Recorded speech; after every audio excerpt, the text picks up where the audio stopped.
ये तस्वीरें आप देख रहे हैं तेलंगाना के मल्काजगिरी से, जहां प्रधानमंत्री नरेंद्र मोदी रोड शो कर रहे हैं और अनुज यादव हमारे संवाददाता हमारे साथ फोन लाइन पर जुड़ रहे हैं और ज़्यादा जानकारी देने के लिए। अनुज, ये तस्वीरें अपने आप में, जो कहते हैं ना कि एक तस्वीर हजार शब्द के बराबर होती है, ये तस्वीरें अपने आप में बता रही हैं कि किस तरह से प्रधानमंत्री नरेंद्र मोदी की लोकप्रियता वहां के स्थानीय लोगों के बीच है।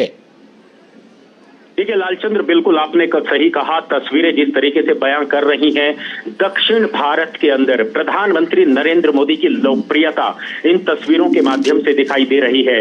लाखों की संख्या में अपने प्रिय नेता को देखने के लिए ये मल्काजगिरी की जनता यहाँ पर सड़कों पर एक सैलाब सा उमड़ पड़ा है अपने प्रधानमंत्री की एक झलक को देखने के लिए। और हम लालचंद्र जानते हैं कि प्रधानमंत्री नरेंद्र मोदी ने पिछले काफी समय से दक्षिण भारत पर काफी फोकस किया है, अपनी कल्याणकारी योजनाओं को लेकर। केंद्र सरकार की योजनाएं दक्षिण भारत के अंदर जिस तरीके से वो जमीनी स्तर पर लागू हो रही हैं, ऐसे में प्रधानमंत्री नरेंद्र मोदी की लोकप्रियता ये तस्वीरें दिखा रही हैं, ये तस्वीरें बता रही हैं।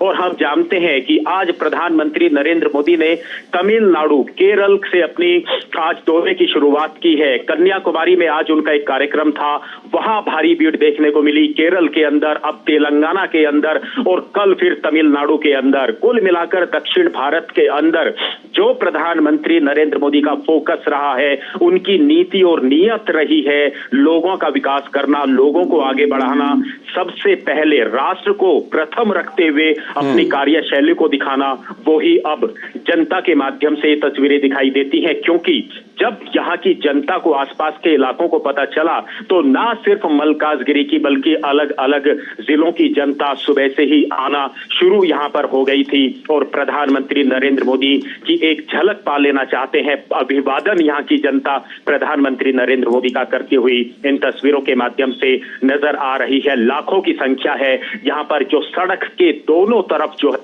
को, क्या बुजुर्ग, क्या नौजवान, क्या युवा, सब यहाँ पर अपने प्रिय नेता को देखने के लिए मल्काजगिरी की जनता यहाँ इकट्ठा हुई है। लालचंद्र, बिल्कुल आपने जो बात कही कि दक्षिण भारत को लेकर के खास तौर पर प्रधानमंत्री नरेंद्र मोदी का जो साउथ कनेक्ट है, उसी साउथ कनेक्ट के सिलसिले में वो कई बार, इसी साल की अगर बात करूं तो कई बार वो दक्षिण भारत के राज्यों का दौरा कर चुके हैं।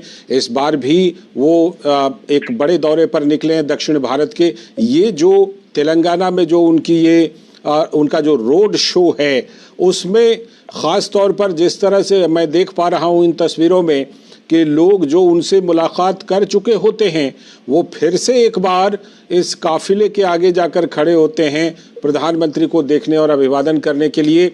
किस तरह का वहाँ के लोगों से भी अगर कोई बातचीत आपकी हुई हो, लोगों की क्या प्रतिक्रिया है, उनके मन के उद्गार क्या हैं?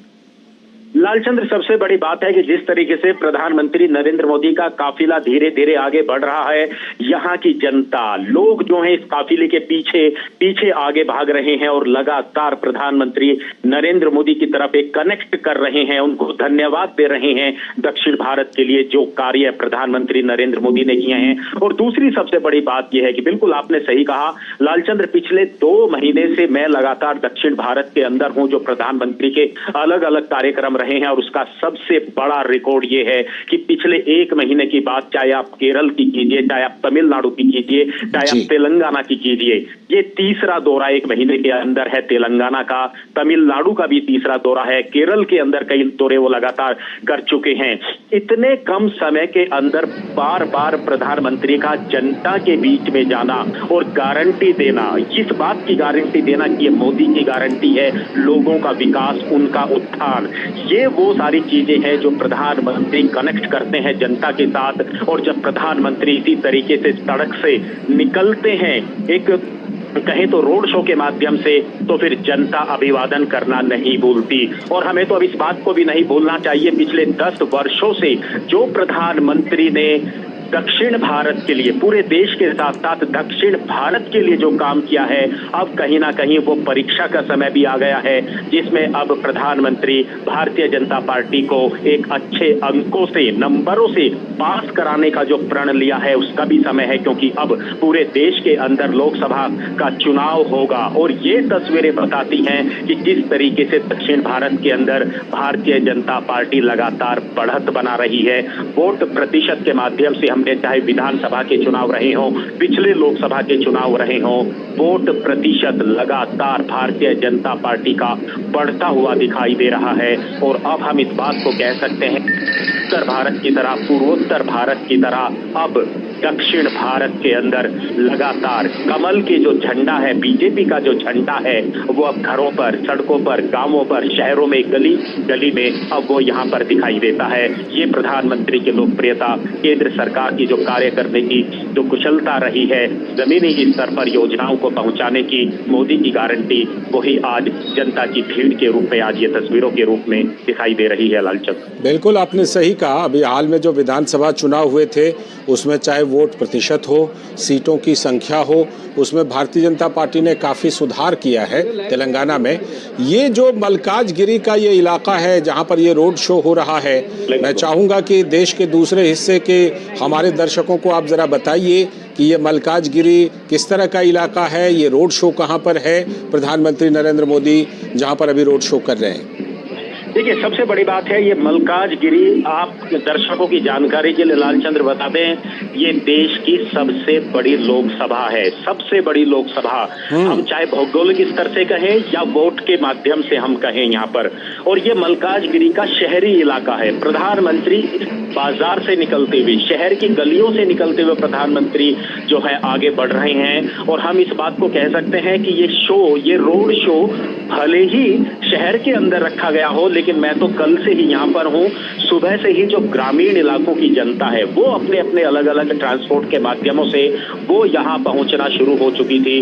हमने जब यहाँ भारतीय जनता पार्टी के नेताओं से, यहाँ के लोगों से हमने बातचीत की तो इस तरह की बात कर रहे थे कि 2 से 2.5 लाख लोग यहाँ पर आएंगे, और वो बात बिल्कुल तस्वीरों के माध्यम से दिखाई दे रही है कि यहाँ पर लाखों की संख्या में अपने प्रिय नेता का दर्शन करने के लिए यहाँ पर मल्काजगिरी की जनता यहाँ पर पहुंची है।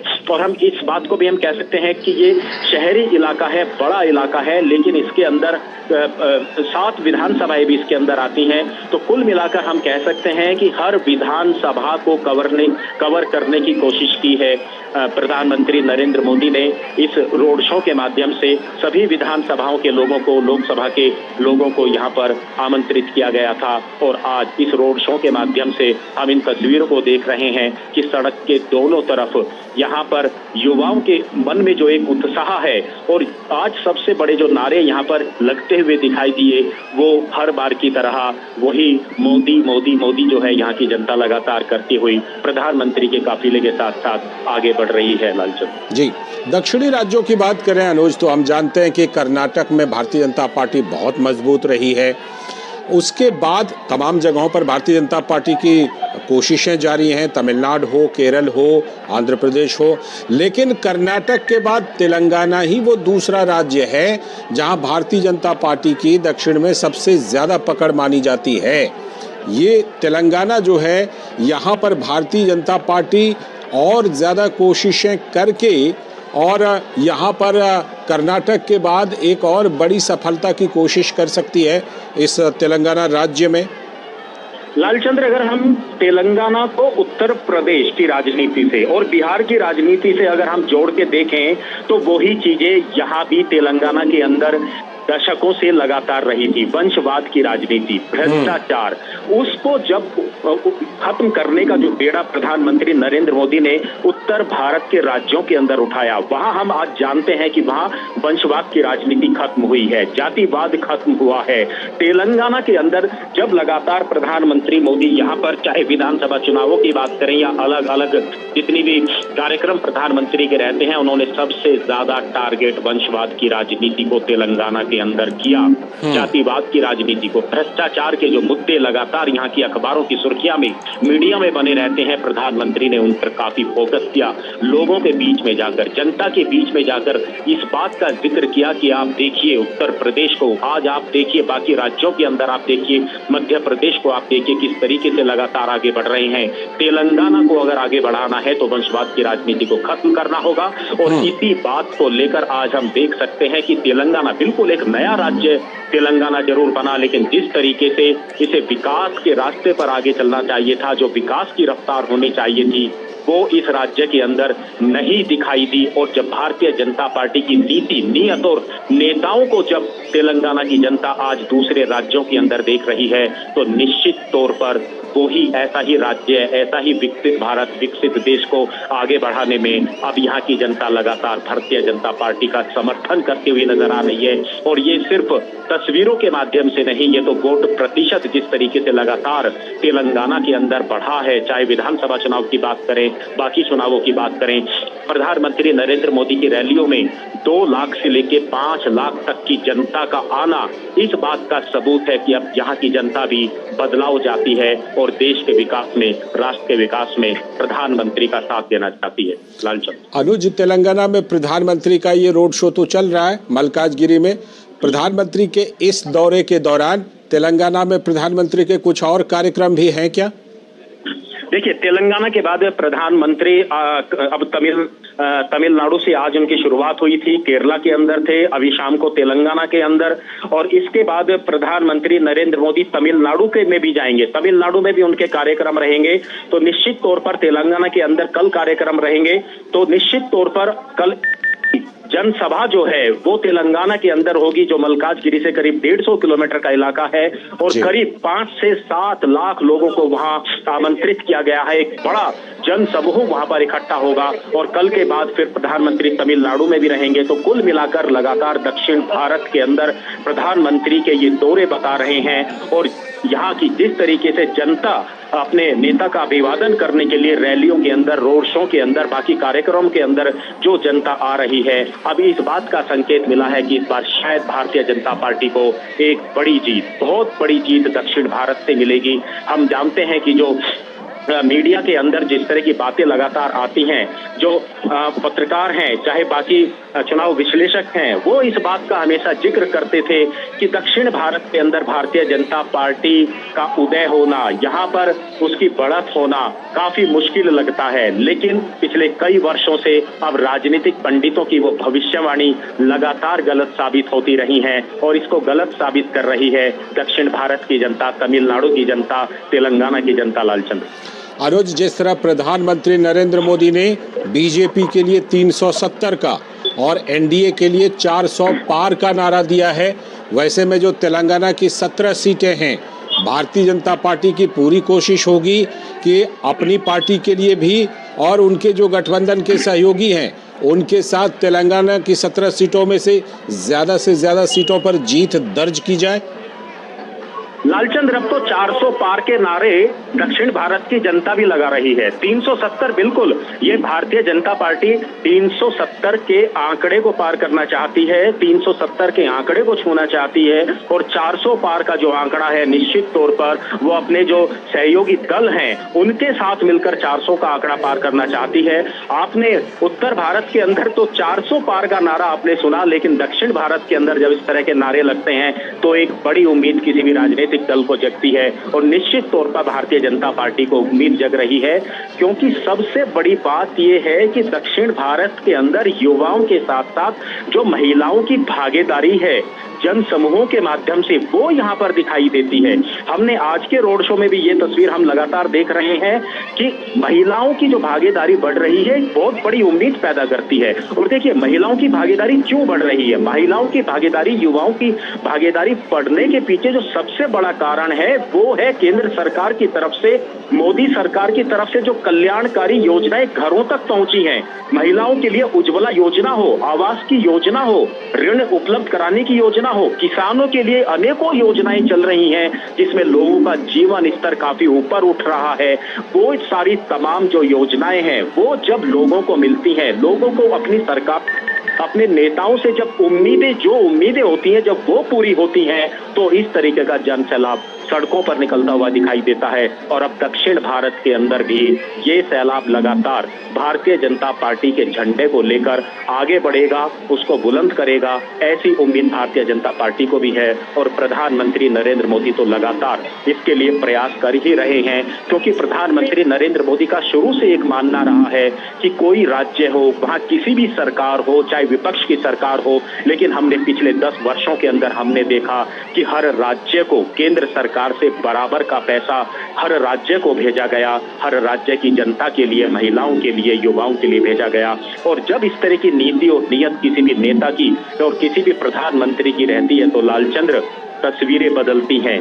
समाज एक तरीके से खड़ा हो जाता है अपने उस नेता के लिए, जनता खड़ी हो जाती है अपने नेता के लिए। और सबसे बड़ी बात है कि जो दशकों से जो बदलाव नहीं होते, जब वो बदलाव दिखाई देते हैं तो राजनीति के अंदर भी कई बदलाव होने लगते हैं। लालचंद, बिल्कुल। और जिस तरह से अनुज, जैसा हम जानते हैं कि अभी हाल ही में वहाँ पर विधानसभा चुनाव हुए, कांग्रेस ने बीआरएस को सत्ता से बेदखल कर दिया, तो जाहिर सी बात है कि बीआरएस इस समय सत्ता से बेदखल हुई है। कांग्रेस पार्टी लोकसभा चुनाव में कहीं न कहीं कांग्रेस पार्टी के ऊपर भारतीय जनता पार्टी को एक एडवांटेज रहता है। ऐसे में जो विधानसभा के चुनाव में भारतीय जनता पार्टी तीसरे नंबर की ताकत के तौर पर उभरी है, उसके लोकसभा चुनाव में पहले नंबर की ताकत बनने की भी संभावना दिख रही है तेलंगाना में। देखिए, उसका सबसे बड़ा कारण यही है, और लालचंद्र जिस बात की शुरुआत मैंने की थी उसी को हम दोबारा मैं उस बात को बोलना चाहूंगा कि क्षेत्रीय पार्टियां, क्षेत्रीय दलों के अंदर जो पूरे देश के अंदर तो वंशवाद की राजनीति दिखाई देती है, वो तेलंगाना के अंदर भी रही। जो भ्रष्टाचार के जो बड़े बड़े मामले आते हैं वो तेलंगाना के अंदर भी रहे। और शायद इसी वजह से हम जानते हैं कि क्षेत्रीय पार्टियों का उदय जितनी तेजी से होता है, क्षेत्रीय पार्टियों का ग्राफ भी उतनी तेजी से ही गिरता है। राष्ट्रीय पार्टियों के अंदर जो एक ताकत होती है देश को आगे बढ़ाने की, राज्यों को आगे बढ़ाने की, ये निश्चित तौर पर अब दक्षिण भारत की जो राजनीति है, दक्षिण भारत की जो जनता है, वो इस बात को समझ रही है। बिल्कुल तीसरे नंबर पर आना, पहले नंबर की कोशिश करना। कांग्रेस को भी निश्चित तौर पर तेलंगाना के अंदर बढ़त मिली है। मुख्य मुकाबला इस बार हो सकता है कि कांग्रेस और भारतीय जनता पार्टी के बीच में ही हो।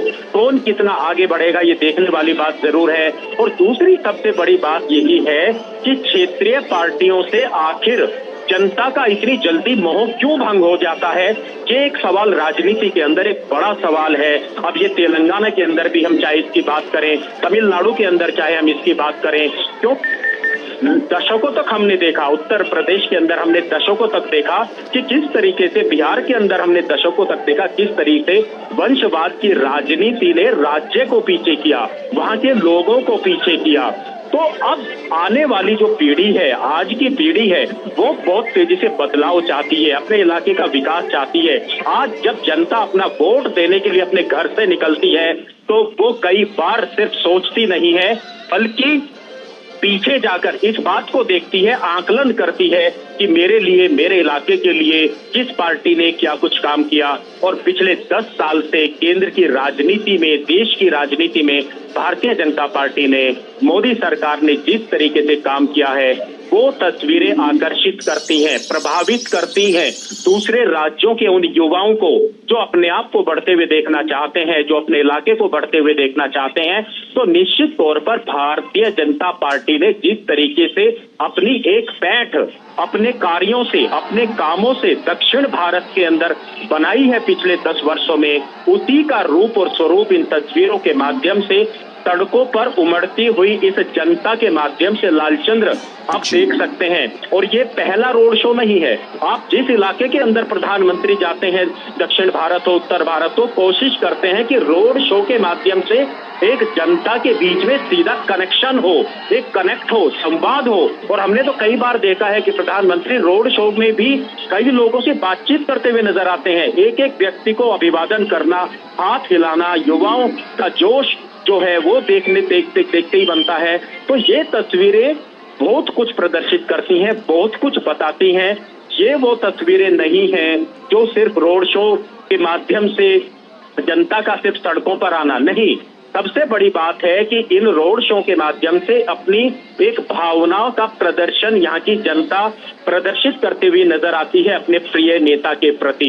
और ये हमने देखा है कि जब प्रधानमंत्री चले जाते हैं उसके बावजूद भी घंटों तक सड़कों पर डांस करना, नृत्य करना, अपनी लोक परंपरा को जो है उसको प्रदर्शित करना, एक अनुभव फील करना कि आज उन्होंने अपने देश के प्रधानमंत्री के दर्शन किए, घंटों से इंतजार, घंटों तक उसके बावजूद भी डटे रहना, ये प्रधानमंत्री की लोकप्रियता है उनके कार्यों की वजह से, उनकी नीति और नीयत की वजह से। लालचंद बिल्कुल वो दिखाई पड़ता है जिस तरह से कि वो लोगों के साथ कनेक्ट होते हैं, लोग जिस तरह उनके साथ कनेक्ट होते हैं, ये सब कुछ दिखाई पड़ता है।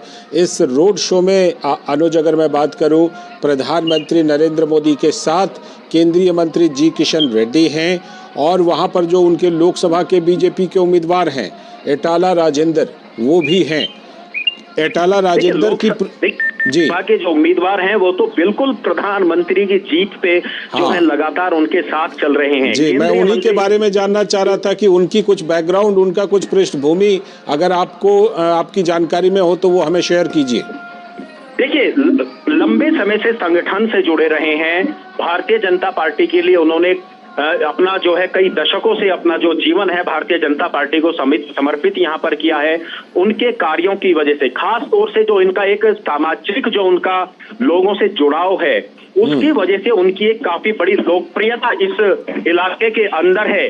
कई बार जो है वो यहाँ पर जो निगम के चुनाव हैं, जो ब्लॉक के चुनाव हैं, उनको भी उन्होंने लड़ा है और जनता के बीच में जो उनका एक कनेक्शन है वो एक सबसे बड़ी बात है। और सबसे बड़ी बात है साफ स्वच्छ जो उनकी छवि है जनता के बीच में। एक ऐसे उम्मीदवार को भारतीय जनता पार्टी ने यहाँ पर खड़ा किया है जिसमें लोगों के मन में उनके प्रति एक इज्जत देखने को मिलती है, उनके कार्यों की वजह से, उनके सामाजिक कनेक्शन की वजह से। ये एक सबसे बड़ा प्रभाव यहाँ की जनता में, यहाँ के जो कैंडिडेट हैं भारतीय जनता पार्टी के, वो रखते हैं। और इन तस्वीरों में क्योंकि प्रधानमंत्री नरेंद्र मोदी ने पूरे रोड शो के अंदर उन्हें अपने साथ रखा है, और इस बात का एक सबसे बड़ा प्रमाण है कि प्रधानमंत्री नरेंद्र मोदी की जो छवि है, ऐसी ही छवि के नेता, समाज से जुड़े हुए नेता प्रधानमंत्री मोदी भी चाहते हैं और भारतीय जनता पार्टी भी चाहती है कि ऐसे ही लोगों को टिकट दिए जाएं, ऐसे ही लोगों को जनता की सेवा के लिए भेजा जाए।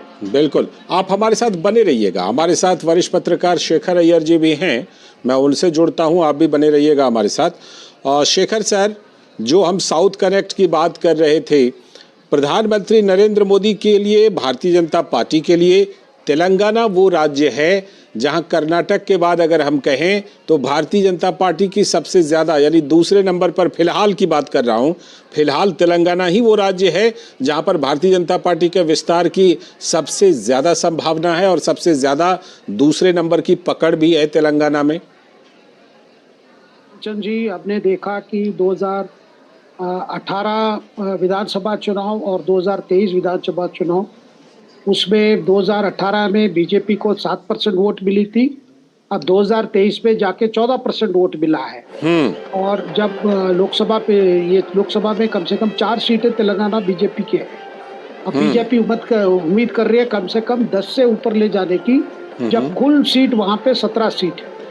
और तेलंगाना लगातार बीजेपी से पहले ही वहां पर काफी अटेंशन दिए हैं, और इस बार भी आपको तेलंगाना विधानसभा चुनाव में भी बीजेपी का काफी अच्छी प्रदर्शन रही, अपना वोट परसेंटेज बढ़ा और साथ में एमएलए भी बढ़े।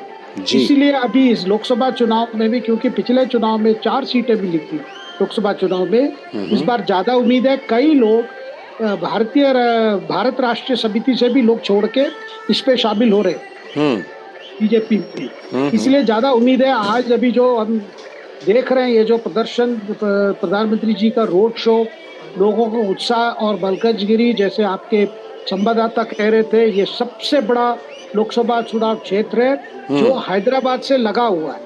यानी यहाँ की जो जेंट्री है, यहाँ की जो लिटरेसी रेट है, यहाँ के कई आईटी प्रोफेशनल्स यहाँ रहते हैं, यहाँ मतलब ये एक अपने आप एक बहुत डेवलप्ड कॉन्स्टिट्यूएंसी है, काफी स्कोप भी है। यहाँ पे प्रधानमंत्री के लिए इस प्रकार की स्वागत, इससे दर्शाता है कि बीजेपी का यहाँ पे अच्छा ऑर्गेनाइजेशन बेस है। बिल्कुल तो लोकसभा चुनाव में काफी दिखाई देगा। आप हमारे साथ बने रहिएगा। हमारे साथ हेमंत कुमार वरिष्ठ पत्रकार जुड़े हुए हैं। हेमंत जी, जिस तरह से कि हम देख रहे हैं पीएम का जो साउथ कनेक्ट है, उस साउथ कनेक्ट के तहत तेलंगाना में आप किस तरह से संभावना देख रहे हैं इस बार भारतीय जनता पार्टी के लिए, एनडीए के लिए, खासतौर पर तब जब 370 और 400 पार का नारा है? ऐसा है, Telangana is a new state, ठीक है। जब से मतलब वो आंध्र प्रदेश का साथ रहा, अनडिवाइडेड आंध्र प्रदेश रहा, the politics was totally divided into 2 groups, 2 parties, Congress और टीडीपी। जी। और अब क्या है, तेलंगाना अलग हो गए हैं। वहां पर के चंद्रशेखर मुख्यमंत्री हुआ करते थे, और इस पर कांग्रेस का आए हैं सत्ता में, रेवंत रेड्डी बन गए मुख्यमंत्री। तो it was extremely difficult for तीसरा पार्टी अंदर घुसना बहुत मुश्किल था, लेकिन मेहनत करके 4 सीट हासिल किए हैं तेलंगाना में भारतीय जनता पार्टी ने। ट्रेडिशनली बीजेपी वाज वीक जनसंख्या के समय में, लेकिन उसके बावजूद अगर बीजेपी ने 4 सीट हासिल किया 2019 में, और अब लक्ष्य है 10 से 11 तक जाना है। 10 से 11-12 तक जाना है, इसको लक्ष्य रखा है उन्होंने। इसका मतलब है अपने आप में बहुत बड़ी बात है, बहुत बड़ी बात है। अगर आप अगर ये रेस्पॉन्स देके जनता का रेस्पॉन्स मलकनगिरी में और जो चल रहा है अभी जुलूस, ठीक है, तो मुझे लगता है कि ये सिर्फ मलकनगिरी नहीं है, सारे तेलंगाना में है। और मुझे लगता है कि जैसे इस बार 400 पार, बीजेपी 370, ये सब और बहुत सारे ठीक है। लौटता हूँ आपके पास। शेखर अय्यर सर, आप जुड़े हुए हैं हमारे साथ। अभी एक प्रोग्राम हुआ था जिसमें तेलंगाना के सीएम ने प्रधानमंत्री को बड़ा भाई बताया और कहा कि भाई हम भी गुजरात की तरह विकास करना चाहते हैं। तो जो तेलंगाना के सीएम हैं, हम जानते हैं उनका एबीवीपी का बैकग्राउंड भी रहा है। ऐसे में तेलंगाना वो राज्य है जहां भारतीय जनता पार्टी के लिए काफी मतलब समर्थन जुटाने की गुंजाइश अभी भी बची हुई है। नहीं, देखिए, जब रेवंत रेड्डी प्रधानमंत्री को अपने बड़े भाई और उनसे प्रेरणा लेना चाहते हैं, उनसे गाइडेंस चाहते हैं, इसका मतलब यही है, रेवंत रेड्डी जानते हैं कि विधानसभा चुनाव और इस बार लोकसभा चुनाव में काफी फर्क होगा। क्योंकि विधानसभा चुनाव राज्य सरकार के लिए था, और लोकसभा चुनाव प्रधानमंत्री को तीसरा बार थर्ड टर्म देने की बात है। तो वो जानते हैं कि लोकप्रियता ज्यादा है मोदी जी के लिए। वो नहीं चाहते कि मोदी जी को विरोध करके अपने बेस को या अपने लीडरशिप के लिए कोई नुकसान हो। दूसरी बात, केंद्रीय कांग्रेस नेतृत्व से इस चुनाव में कोई ज्यादा भूमिका दिखाई नहीं दे रहा, जिसके वजह से आप ये जो देख रहे हैं, जो प्रिपरेशन देख रहे हैं कि तेलंगाना के 17 सीटों में जब बीजेपी के पास अभी केवल 4 है, तो ज्यादा बढ़ने की, और इस बार कैंडिडेट्स भी काफी शिफ्ट हुआ है। और लालचंद जी, एक दूसरी बात मैं कहना चाहता हूँ, हैदराबाद जैसे सीट पर जहाँ असउद्दीन ओवैसी लगातार चुन के आ रहे हैं, वहाँ पे बीजेपी ने इस बार एक महिलाओं को टिकट दी है, माधवी लता करके। और माधवी लता बीजेपी के कैंडिडेट हैं जो काफी काम किए हैं ट्रिपल तलाक मामले में, और वहाँ एक हॉस्पिटल भी चलाते हैं। कई लोक कल्याण कार्यक्रम, कई सेवा कार्यक्रम में जुड़े हुए, जिसके वजह से इस बार भी ओवैसी के लिए भी हैदराबाद जैसा कॉन्स्टिट्यूंसी माना जाता है, उनका कंप्लीट गढ़ है, वहाँ भी बड़ी चुनाव